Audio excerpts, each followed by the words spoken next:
The last thing is, look at Iowa and wind. America ranks first or second in the world in every study in the capacity to generate electricity from the sun, the wind, and other clean sources.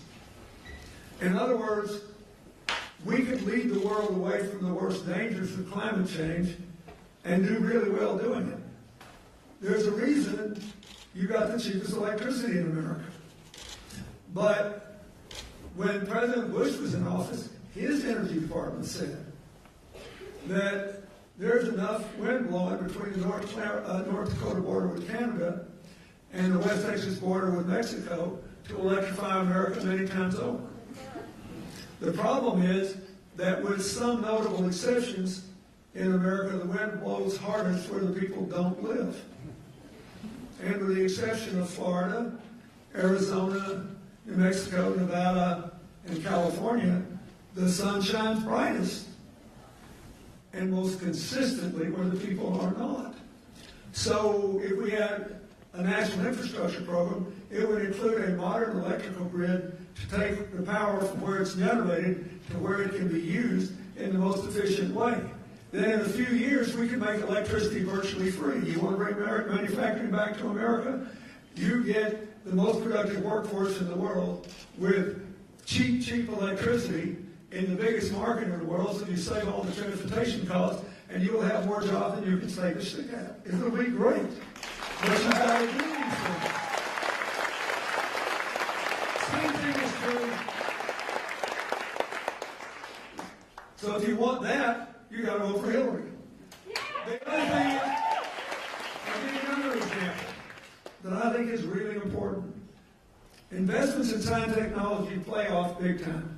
I spent $3 billion of your money to sequence the human genome. You know how much economic activity there is in America today tied to the human genome? More than $200 billion. That's a pretty good return on your investment.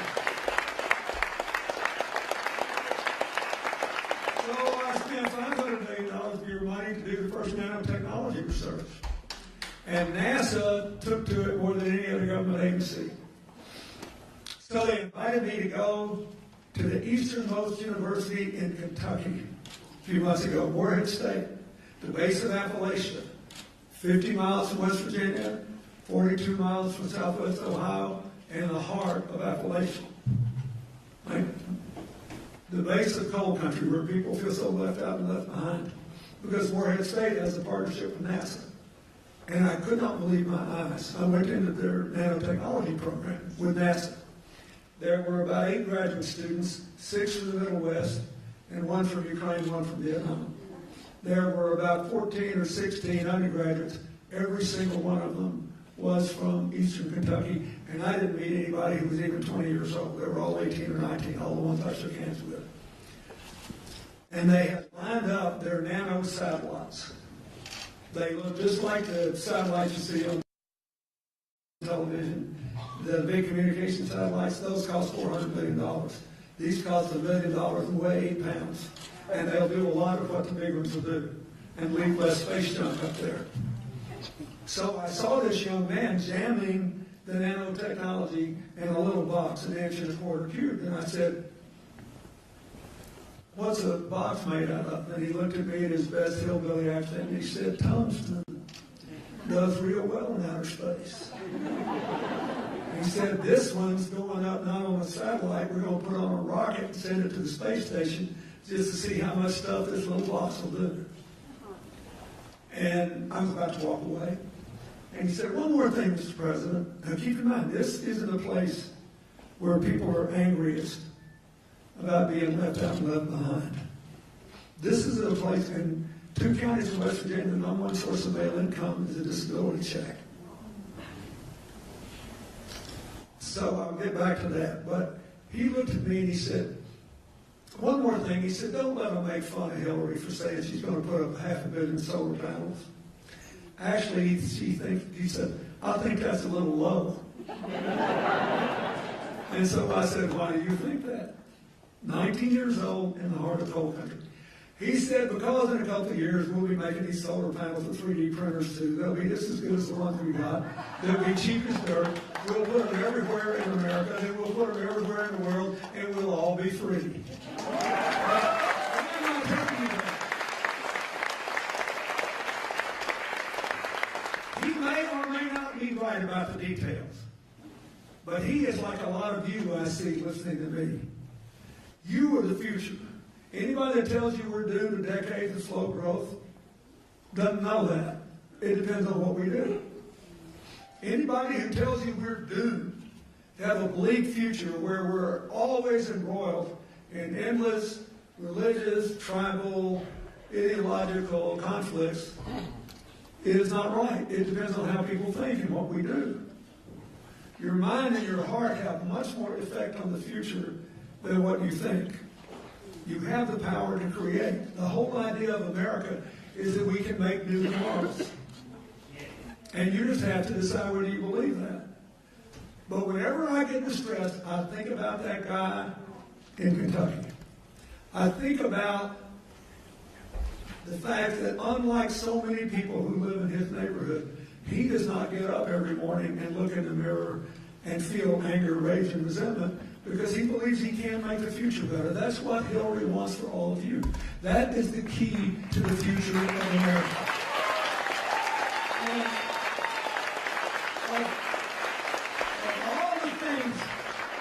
All the things that she's done that made me proud is she knew they weren't going to vote for her.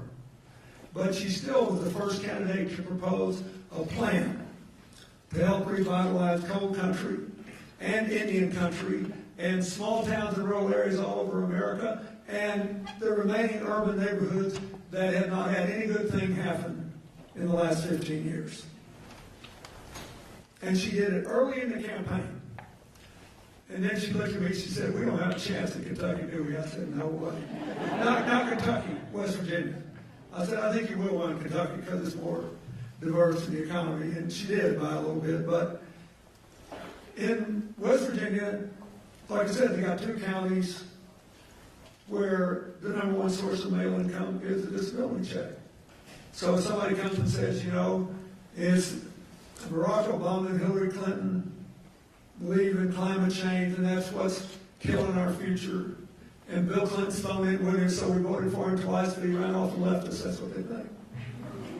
So she said, I want you to go down and talk to him. And I said, okay, what do you want me to say? And she told me. So I went. I went to the 2 most, really one of the most geographically isolated places there. And they were all out there, you know, with their signs for the other candidate was screaming at me. I said, guys, you did real well when I was president. Come inside and scream at me. So I said, look, here's the deal. If you think you can make America like it was 50 years ago, that's an economic and a social message. It is, we've become too diverse, and I'll move you back up on the social totem pole and give you the economy you had 50 years ago. Now, I turned 70 this year. That's like me saying I'd like to be 20 again. I would, actually. But it seems unlikely, and I wouldn't vote for anybody that promised to make me 20 again.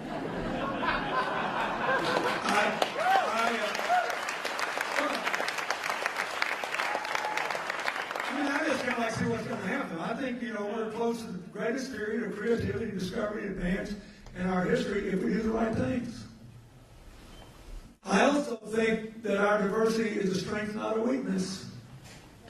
You know, I spent a lot of time trying to keep this country safe. I do not believe we can deal with episodic terrorism at home or the challenges we face around the world if we don't embrace all the hardworking, incredibly contributing Muslim Americans who love freedom and hate terror. We need them.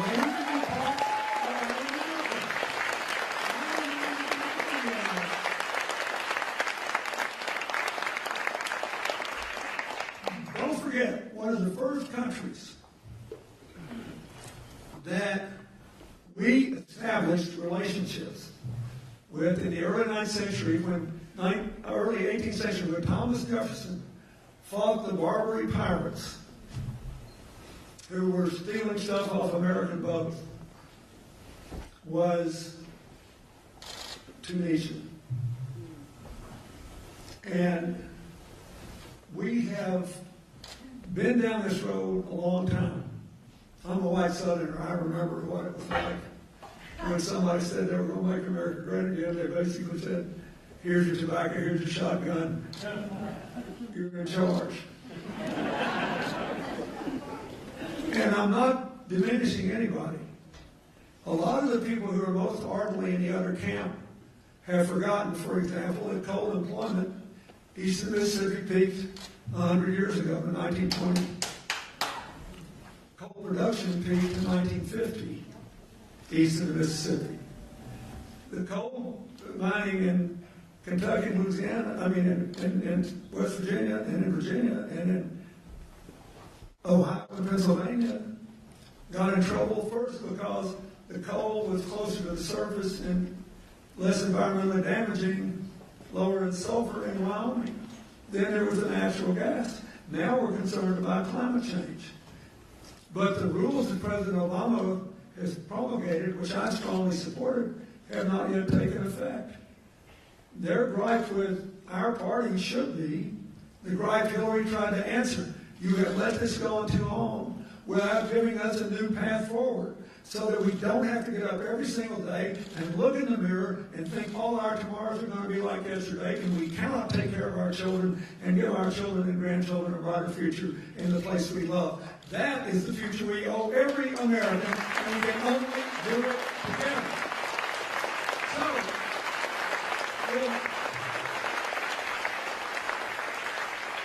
So back to the tense meeting in the Appalachia. So I said, here's what she told me to tell you. You vote for whoever you want to.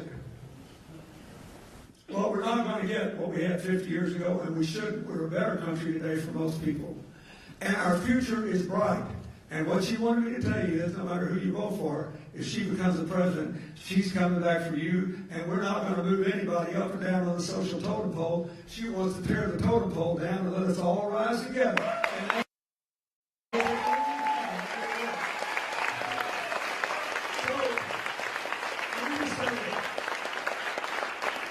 that can't be done unless we also equalize life chances. And it starts with education. The quality of education you get should not depend on the zip code you live in. More federal money should be spent on doing what we know makes the biggest difference, which is helping teachers be better teachers and helping principals be better principals and doing more things. That's what we should do. One good teacher can raise a person's income 10% a year for life. One. There's lots of research on it. Second, she thinks every single American, whether they're in a public or a private college, ought to be able to graduate from college without any debt. And colleges like this one should receive support to make sure that's done. She does favor free tuition in community colleges. She thinks skills training should be redignified because there are a million jobs today that can be filled paying high middle-class wages without affording the greatest to have the training to do it.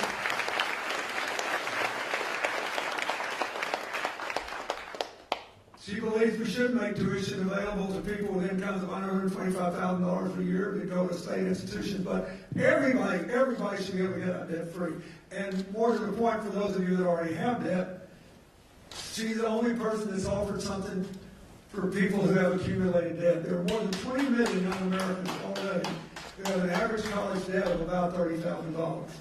But there are people who got law degrees, architecture degrees, medical degrees, who owe way more than that. So here's her plan. Number one,